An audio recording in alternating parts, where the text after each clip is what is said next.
함께 인사하도록 하겠습니다. 하나님이 함께 하십니다. 우리 이번에는 가슴에 손을 얹고 이렇게 한번 고백했으면 좋겠습니다. 하나님이 함께 하신단다.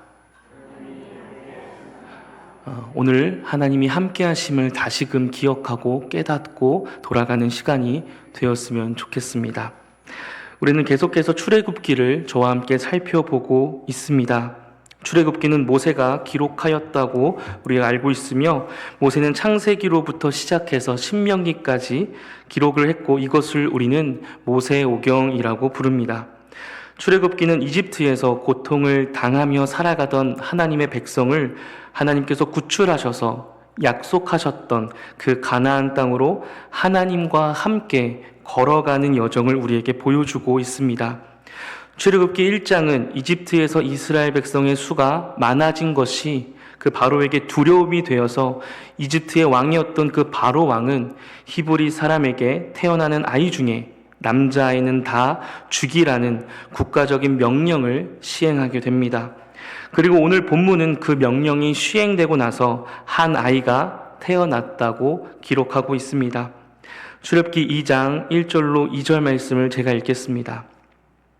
레위 가족 중 한 사람이 가서 레위 여자에게 장가들어 그 여자가 임신하여 아들을 낳으니 그가 잘생긴 것을 보고 3달 동안 그를 숨겼으나, 오늘 말씀은 레위 사람의 남자와 또 여자가 결혼을 했다는 것으로 그 이야기를 시작합니다. 두 사람은 결혼을 했고 이 부부에게는 아이가 생겼습니다.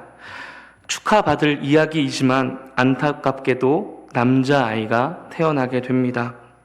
우리가 앞서 살펴본 것처럼 이 당시는 이집트의 바로 왕이 남자아이들은 모두 나일강에 던지라는 그 명령이 시행되었던 상황이었습니다.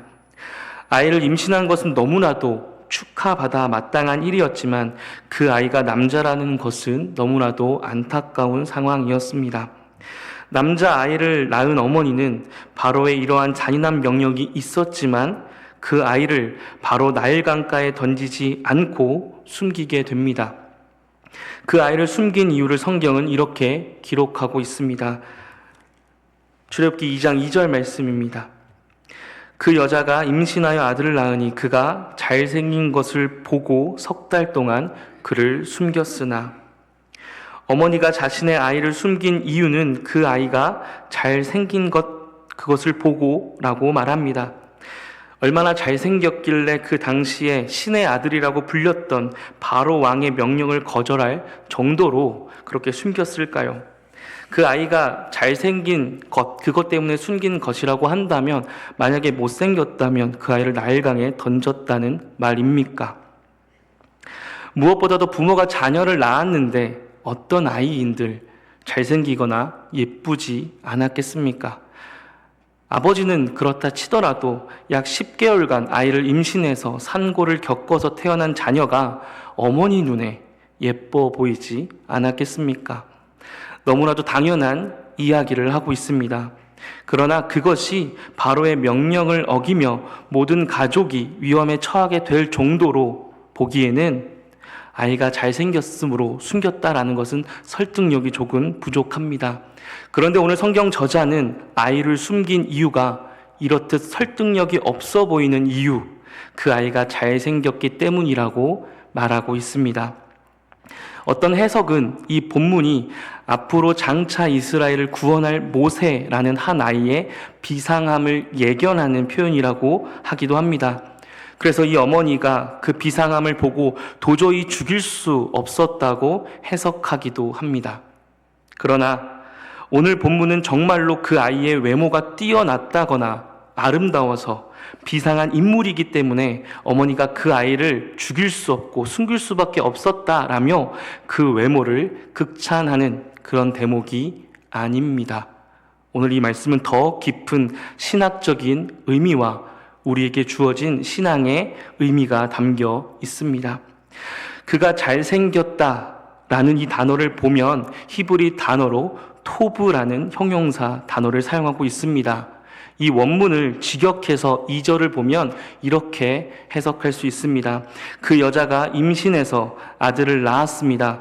그리고 그 아들을 보니 좋았습니다. 이 문장을 보면 우리는 유사한 문장을 떠올리게 됩니다. 바로 창세기 1장을 떠올리게 됩니다. 하나님께서 세상을 창조하시고 또 사람을 지으시고 보기에 좋았더라 라는 말이 이 2절에 등장했던 단어와 문장과 똑같이 사용되었습니다. 그러니까 이 말은 남자아이가 실제로 잘생겼다는 사실을 보여준다거나 이 남자아이의 비상함을 보여준다기보다는 창조주 하나님을 나타내 보여주는 표현입니다. 본문은 이 아이의 탄생의 배후에 누가 있는지 그 힌트를 우리에게 보여주고 있습니다. 바로 창조주 하나님이십니다. 이스라엘의 가장 극심한 어려움 속에서 보이지 않으시는 하나님께서 어떻게 그와 함께하고 계시는지를 창세기와 평행하게 보여주면서 우리에게 알려주고 있습니다. 세상과 사람을 지으시고 보시기에 좋았던 것처럼 이 한 아이의 부모는 자녀를 보며 좋았다고 말을 합니다. 그러면서 석 달 동안을 숨겼다고 오늘 이야기하고 있습니다. 이 석 달이라는 것은 최대한 숨길 수 있는 만큼 숨겼다는 말입니다. 최선을 다해서 숨겼지만 더 이상은 숨길 수 없게 되는 한계점에 도달했을 때에 이 아이의 엄마는 갈대 상자를 가져다가 역청과 나무진을 칠하고 아이를 거기에 담아 나일강 갈대 사이에 두었습니다. 출애굽기 2장 3절로 4절입니다. 더 숨길 수 없게 되매 그를 위하여 갈대 상자를 가져다가 역청과 나무진을 칠하고 아기를 거기 담아 나일강과 갈대 사이에 두고 그의 누이가 어떻게 되는지를 알려고 멀리 섰더니. 오늘 이 본문을 볼 때 우리는 한 찬양을 떠올리게 됩니다. 너무나도 유명하고 우리의 신앙에 유익하다라고 생각하는 찬양입니다. 바로 요게벳의 노래라는 찬양입니다. 그 노래를 보면 그 요게벳은 이 아이를 떠나보내며 하나님을 믿으며 그 하나님께 이 아이를 의탁하며 안타까운 어머니의 모습으로 이 아이를 떠내보냅니다. 그래서 우리는 본문을 볼 때에 이 요게벳에 집중하는 경향이 있습니다. 그런데 오늘 본문을 자세히 보시면 이 어머니의 이름이 전혀 등장하지 않습니다. 어머니뿐만 아니라 그 누이의 이름도 우리는 미리암이라는 사실을 알고 있지만 전혀 이름이 등장하지 않습니다. 그렇다는 것은 이 저자는 지금 이 어머니와 누이에게 전혀 관심이 없다는 사실을 기억하셔야 됩니다. 오늘 저자는 하나님을 우리에게 보여주고 있습니다. 여기서 사용된 이 갈대 상자라는 단어는 창세기 6장, 7장 그리고 8장에 등장했던 노아가 만들었던 방주와 동일한 단어이며 성경에서는 노아의 방주와 또 오늘 본문의 갈대 상자라는 이 표현 딱 두 곳에서만 이 단어를 구약성경 전체에서 사용하고 있습니다. 구약성경 전체에서 창세기 6장, 7장, 8장 그리고 출애굽기 이 2장 본문에서만 이 갈대 상자라는 단어를 사용하고 있습니다. 이 상자, 방주라는 이 단어를 사용하면서 다시금 창세기에 있었던 그 하나님을 보여줍니다. 바로 노아와 그의 가족들을 구원하신 하나님입니다. 노아의 방주를 설계하신 분은 누구셨습니까? 심판 가운데서 노아와 그의 가족들을 방주 안에서 지켜내신 분은 누구셨습니까? 바로 하나님이십니다. 다시 한번 저자는 한 아이와 함께 하고 있었던 그 하나님을 보여줍니다. 그 한 아이의 어머니는 죽음의 강이었던 나일강 갈대 사이에 이 아이를 둘 수밖에 없어서 두게 됩니다. 믿음이 있어서인지 그것은 오늘 본문에서 다루지 않습니다. 그저 어머님은 어쩔 수 없이 눈물로 그 아이를 거기에 두게 됩니다. 그런데 그 아이를 다른 사람도 아닌 이 일을 명령했던 이집트의 왕 바로의 딸이 발견하게 되었습니다. 성경은 마치 우연히 바로의 딸이 목욕을 하러 왔다가 발견했다라고 우리에게 보여줍니다. 그리고 바로의 딸은 그 울음소리를 듣고 그 아이가 히브리 사람의 아이라는 것을 보며 그 아이를 불쌍히 여겼다. 그리고 그 아이를 자녀 삼았다고 우리에게 이야기해주고 있습니다. 그리고 바로의 딸이 그 아이의 이름을 내가 물에서 건져내었다라는 뜻으로 모세라는 이름을 지어줍니다. 절체절명의 위기의 순간 바로의 딸은 그 아이를 건져내어 양자로 삼아 키웁니다. 우연히 발견된 이 히브리 남자아이를 우연히 자신의 아이로 들이게 됩니다. 오늘 본문은 이 우연과 같은 상황을 어떻게 해석하고 있습니까? 어떻게 바로의 딸은 딱 봐도 히브리 아이라는 것을 보고 그를 자녀로 거두게 되었습니까? 그 여인은 바로의 딸은 그 아이를 보며 불쌍히 여겼다라고 이야기합니다. 오늘 성경은 모든 배후에 우리 삶 곳곳에 하나님께서 함께 하셨다라고 말해줍니다. 우연과도 같은 바로의 딸과의 만남을 성경 저자는 하나님의 놀라움으로 우리에게 전달합니다. 그것은 출애굽기 3장 7절과 8절 그리고 우리가 읽었던 출애굽기 2장 5절과 6절을 비교하면서 보았을 때에 오늘 저자는 이 바로의 딸을 통해서 하나님이 우리를 여전히 살피심을 우리 가운데 보여줍니다. 먼저 우리가 읽었던 본문 말씀을 한번 살펴보겠습니다. 바로의 딸이 그 아이를 어떻게 자신의 양자로 삼았는지를 한번 살펴보겠습니다. 바로의 딸이 목욕하러 나일 강으로 내려오고 시녀들은 나일 강가를 거닐 때에 그가 갈대 사이에 상자를 보고 시녀를 보내어 가져다가 열고 그 아기를 보니 아기가 우는지라. 그가 그를 불쌍히 여겨 이르되 이는 히브리 사람의 아기로다.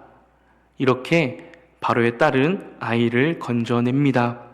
그리고 출애굽기 3장 7절에서 8절은 이제 처음으로 출애굽기에서 하나님께서 정확하게 등장하시는 장면입니다. 아까 바로의 딸의 그 모습과 행동을 기억하시며 한번 제가 읽어보겠습니다. 여호와께서 이르시되 내가 애굽에 있는 내 백성의 고통을 분명히 보고 그들이 그들의 감독자로 말미암아 부르짖음을 듣고 그 근심을 알고 내가 내려가서 그들을 애굽인의 손에서 건져내고 그들을 그 땅에서 인도하여 아름답고 광대한 땅, 젖과 꿀이 흐르는 땅, 곧 가나안 족속, 헷 족속, 아모리 족속, 브리스 족속, 히위 족속, 여부수 족속의 지방에 데려가려 하노라. 3장 7절로 8절 말씀은 우리가 읽었던 출애굽기 2장 5절과 6절 말씀의 딸의 행동과 굉장히 유사하게 보이고 있습니다. 그러면서 오늘 저자는 우리에게 이야기해 줍니다. 바로의 딸이 그 아이를 발견한 것도 그 아이를 바라보면서 불쌍한 마음을 품은 것도 그 모든 배후에 누가 있었냐면 바로 그렇게 하나님이 이스라엘 백성을 바라보시듯이 하나님이 그들과 함께 하셨다라는 사실을 우리 가운데 보여주고 있습니다. 오늘 본문은 한 아이의 탄생과 위협과 죽음의 문턱 앞에서 구원을 얻게 되는 모든 과정에 누가 있었는지를 보여주고 있습니다. 한 아이의 탄생은 당연한 것이 결코 아니었습니다. 바로의 딸의 눈에 띈 것도 우연이 아니었습니다. 그리고 그에게 눈에 띄어서 건져냄을 받은 것도 우연이 아니었습니다. 오늘 성경 저자는 창세기에 있는 하나님을 우리 가운데 보여주며 이 세상을 창조하셨고 우리를 지으셨고 우리의 이름을 알고 계시며 우리를 구원하시는 그 하나님께서 보이지 않지만 우리와 언제나 함께 하신다는 사실을 오늘 출애굽기를 통해서 보여주고 있습니다. 오늘 이 출애굽기 저자는 하나님이 보이지 않았던 상황을 통해서 하나님을 보여줍니다. 창세기에 등장했던 창조주 하나님, 구원의 하나님을 보여주며 모든 우연과도 같은 상황 속에서 우리의 삶에 우리의 모든 부족함을 통해서 우리의 삶을 이끌어 가신 하나님을 보여줍니다. 출애굽기 저자는 그것을 보여주고 있습니다. 출애굽기 저자는 그것을 우리에게 보여주고 있습니다. 그렇다면 이 출애굽기의 저자는 누구입니까? 우리가 앞서 살펴본 것처럼 모세입니다. 모세는 모세는 하나님을 만나 하나님과 동행한 뒤에 자신의 삶을 돌아보며 오늘 이렇게 해석을 하고 있습니다. 나의 태어남과 나의 생존과 나의 모든 삶이 막연한 우연도 아니고 차가운 운명이 아니라 하나님께서 함께 하셨다는 사실로 자신의 삶을 기억하고 정의합니다. 모세가 처음부터 이러한 신앙의 고백을 한 인물은 아니었습니다. 하나님께서 모세를 만나셨고 그와 함께 홍해를 건너셨고 그와 함께 광야의 생활을 함께 하시면서 모세는 자신의 삶을 하나님이 어떻게 함께 하셨는지를 확인하고 알게 되고 하나님을 알아가면서 자신의 삶을 다시 정의하며 돌아보게 됩니다. 나의 출생과 나의 삶이 지속되는 것은 하나님께서 함께 하신 결과라는 것을 기억하며 우리 삶에서 하나님을 발견하는 우리가 되었으면 좋겠습니다. 왜냐하면 하나님은 살아 계시기 때문입니다. 하나님이 살아 계시기 때문에 우리는 우리의 삶 속에서 하나님을 발견할 수 있습니다. 어떻게 발견합니까? 어떻게 발견합니까? 우리에게 당연했던 것을 말씀을 통해서 바라보시길 바랍니다. 오늘 모세가 그랬던 것처럼 나의 삶이 당연했다라고 생각했던 그 모든 것들을 하나님과 동행하며 하나님을 알아가며 다시 나의 삶을 정리하고 돌아보셨으면 좋겠습니다. 모세는 하나님과 함께하기 전까지 자신의 삶은 당연했던 삶이라고 생각했을 것입니다. 아직 하나님을 만나기 전에 모세는 자신이 원하는 대로 살아갔습니다. 왕자로 살아갔습니다. 그것이 당연했을 것이라고 생각했을 것입니다. 당연한 것은 우리를 돌아보지 않게 합니다. 왜냐하면 익숙해졌기 때문입니다. 그러나 성경은 이 당연했던 모든 것을 분명하게 볼 수 있도록 우리를 이끌어 줍니다. 모세는 당연했었던 자신의 삶을 다시금 돌아봅니다. 누구를 통해서 돌아보냐면 자신과 함께했던 그 하나님을 안 만큼 다시 자신의 삶을 돌아봅니다. 돌아보니 이러한 고백밖에 없었던 것입니다. 당연하다고 생각했던 나의 삶에 하나님이 안 계신 곳이 없었습니다. 이것이 오늘 출애굽기 2장의 모세의 고백입니다. 하나님을 발견하시기 바랍니다. 하나님을 발견하시기 바랍니다.